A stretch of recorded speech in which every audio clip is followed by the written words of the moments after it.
जैसे जैसे विज्ञान आगे बढ़ेगा और लोगों के लिए सूचनाएं पाना आसान होता जाएगा, वो ये पुराने तरीके के धर्म को छोड़ते ही चलेंगे।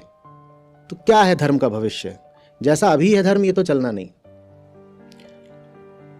जैसा अभी आप धर्म को जानते हो ना, वो क्या है? वो अंधविश्वासों का, मान्यताओं का, पुरानी अर्थहीन खोखली प्रथाओं परंपराओं का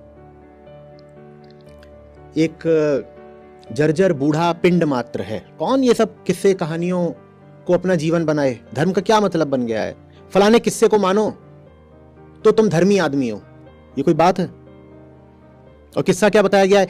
एक दिन एक समय पर, वंस अपॉन अ टाइम, ऐसा हुआ कि फलाने ने फलाना कर दिया, फलाने ने ये कर दिया, फलाने ने वो कर दिया, फिर ऐसे पृथ्वी बन गई, फिर ये हुआ, फिर वो हुआ, फिर फलाना फरिश्ता आ गया। जिन भी धार्मिक धाराओं में काम किस्से कहानियों प्रथाओं परंपराओं मान्यताओं का है, वो सब नष्ट होनी है। समय इनको कचरा बनाकर उठाकर बाहर फेंक देगा, इनका कोई भविष्य नहीं है। और उनमें से बहुत सारी कहानियां तो विज्ञान के बिल्कुल विरुद्ध है। विज्ञान ने उन कहानियों को ठुकरा दिया है। कौन सा व्यक्ति उन कहानियों को उच्चतम धर्म मानकर यकीन करता रह सकता है? वो सब हटेंगी। जो लोग कोशिश कर रहे हैं कि धर्म के वर्तमान स्वरूप को ही किसी तरह बचा ले, मैं उनसे निवेदन कर रहा हूं, धर्म के वर्तमान स्वरूप को भविष्य में बस एक जगह बचाया जा सकता है, संग्रहालय, म्यूजियम। उसे आप समाज में और जनता के बीच नहीं बचा पाओगे, कोशिश व्यर्थ है।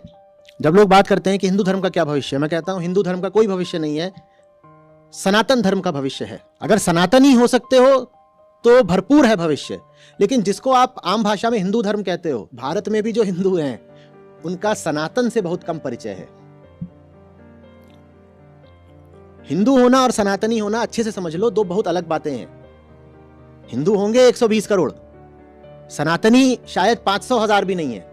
उसमें 99% वही है जो तिथिबाह्य हो जाएगा, आउटडेटेड, जिसको समय ठुकरा देगा, क्योंकि समय बहुत प्रबल होता है। समय किसी ऐसी चीज को बचने नहीं देता जिसने कभी जन्म लिया हो। हर परंपरा ने एक दिन जन्म लिया होता है समय के अंदर।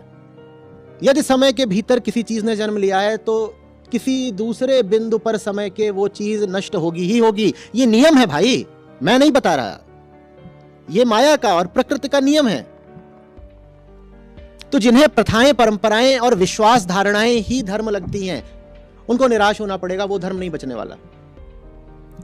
सनातन धर्म जरूर बचेगा, क्योंकि उसने किसी एक दिन किसी समय के एक बिंदु पर जन्म नहीं लिया था। जब तक मन है, मन की मुक्ति की प्यास है, सनातन धर्म शेष रहेगा। वही सनातन धर्म है। सनातन माने क्या? जो शाश्वत है, जो समय के भीतर कभी नष्ट नहीं होने वाला। क्या नहीं नष्ट होने वाला है? मन नहीं नष्ट होने वाला। इंसान है ना अभी, जब तक इंसान रहेगा मन की बेचैनी रहेगी। मन की बेचैनी रहेगी तो मुक्ति की प्यास रहेगी। वही सनातन धर्म है। मुक्ति पाने की चेष्टा ही सनातन धर्म है, इसके अतिरिक्त और कुछ नहीं। कौन मिटा सकता है सनातन धर्म को? सनातन धर्म से ऊंचा कुछ नहीं, साफ कुछ नहीं। इंसान मिट जाएगा, आप खत्म हो जाओगे। अहम वृत्ति तो बची रहती है ना, वो किसी और रूप में प्रकट होती है। जब तक अहम वृत्ति है तब तक सनातन शेष है।